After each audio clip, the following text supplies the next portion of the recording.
Breaking news 77వ గణతంత్ర దినోత్సవ వేడుకలను పురస్కరించుకొని మహేశ్వరం కాంగ్రెస్ ఇన్ఛార్జ్ సీనియర్ కాంగ్రెస్ నేత మాజీ ఎమ్మెల్యే కిచ్చనగారి లక్ష్మారెడ్డి గారు ఈరోజు హైదరాబాద్ ఓల్డ్ సిటీలో విస్తృతంగా పర్యటించారు.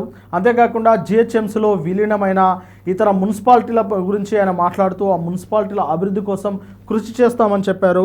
ఇక దాదాపు 100 కోట్లు పెట్టైనా సరే జిహెచ్ఎంసీలో విలీనమైన మొత్తం మున్సిపాలిటీలను హైదరాబాద్ తరహాలో అభివృద్ధి చేస్తామని, దానికోసం కాంగ్రెస్ పార్టీ ముఖ్యంగా ముఖ్యమంత్రి రేవంత్ రెడ్డి గారు అన్ని విధాల సహాయ సహకారాలు అందిస్తారని చెప్పేసి ఆయనైతే చెప్పారు. మొత్తం మీద ఈరోజు హైదరాబాద్లో జిహెచ్ఎంసీలో మొత్తం రంగారెడ్డి జిల్లాలోని 20 మున్సిపాలిటీలు 7 కార్పొరేషన్లు చేర్చిన విషయం అందరికీ తెలిసిందే. అయితే దానిపైన కొంతమందికి కొన్ని భిన్నాభిప్రాయాలు అయితే ఉన్నాయి. అనవసరంగా చేర్చారేమో, ఎందుకంటే అక్కడ ఉన్న అస్తిత్వం వరంగల్ అది మన రంగారెడ్డి జిల్లా యొక్క అస్తిత్వం మిస్ అవుతుందని చెప్పేసి ఈ ప్రస్తుతం ఇబ్రహీంపట్నం ఎమ్మెల్యే మల్రెడ్డి రంగారెడ్డి అసెంబ్లీ వేదికగా మాట్లాడిన విషయం అందరికీ తెలిసిందే. ఈ నేతృత్వంలో మల్రెడ్డి రంగారెడ్డి గారు, అలాగే కేఎల్ఆర్, అలాగే వీరితో పాటు మంచిరెడ్డి కిషన్ రెడ్డి వీరంతా సమావేశం అయినట్లు కూడా తెలుస్తూ ఉన్నది. అయితే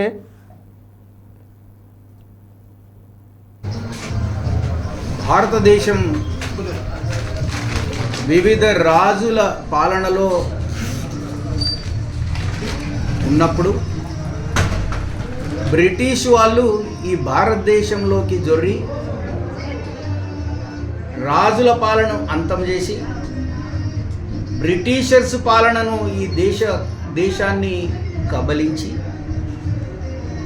దేశాన్ని దోసుకొని ఎలాంటి భారతీయులకు పాలించే హక్కు కాకుండా ఏ హక్కు కూడా లేకుండా పాలించిన బ్రిటిషర్లు ఈ బ్రిటిషర్ల పాలన వద్దు, మన దేశాన్ని మనమే పాలించుకుందాం అనే ఉద్యమాన్ని చేపట్టి కాంగ్రెస్ పార్టీ గాంధీ లాంటి గొప్ప నాయకుల నాయకత్వాన ఉద్యమాన్ని చేపట్టి బ్రిటిషర్లు భయపడేట్టుగా పారిపోయేట్టుగా చేసి వాళ్ళ కబంధ హస్తాల నుంచి భారతదేశాన్ని విడిపించి భారతదేశానికి స్వాతంత్రాన్ని తెప్పించిన కాంగ్రెస్ పార్టీ ఆ తర్వాత స్వాతంత్రం వచ్చినాక ఈ భారతదేశాన్ని ఎలా పాలించాలి, వ్యవస్థలు ఎలా ఉండాలి అని డాక్టర్ అంబేద్కర్ గారి నాయకత్వంలో రాజ్యాంగాన్ని రచింపజేసి ఈరోజు రాజ్యాంగము ఇంప్లిమెంటేషన్ డేటు రోజు మనము ఈ పండుగను జరుపుకుంటున్న సంగతి మీ అందరికీ నేను తెలియజేస్తున్నాను. ఈ రాజ్యాంగము 26 జనవరి నుండి మన భారతదేశంలో ఇంప్లిమెంట్ చేయటం జరిగింది.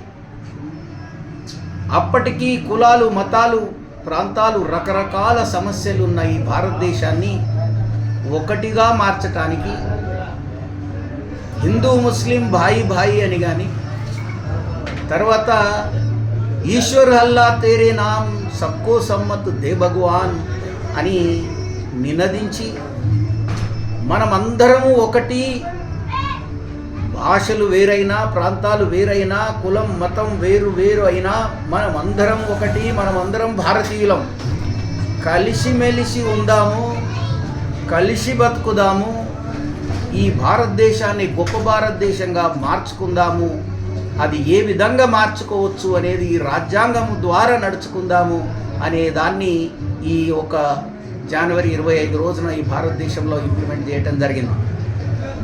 అదేవిధంగా నేను ప్రజలకు అందరికీ కూడా నేను తెలియజేస్తున్నాను, రాజకీయ పార్టీలకు అందరికీ కూడా నేను తెలియజేస్తున్నాను, మనం అందరం ఒకటి అనే భావనను తీసుకుపోదాం.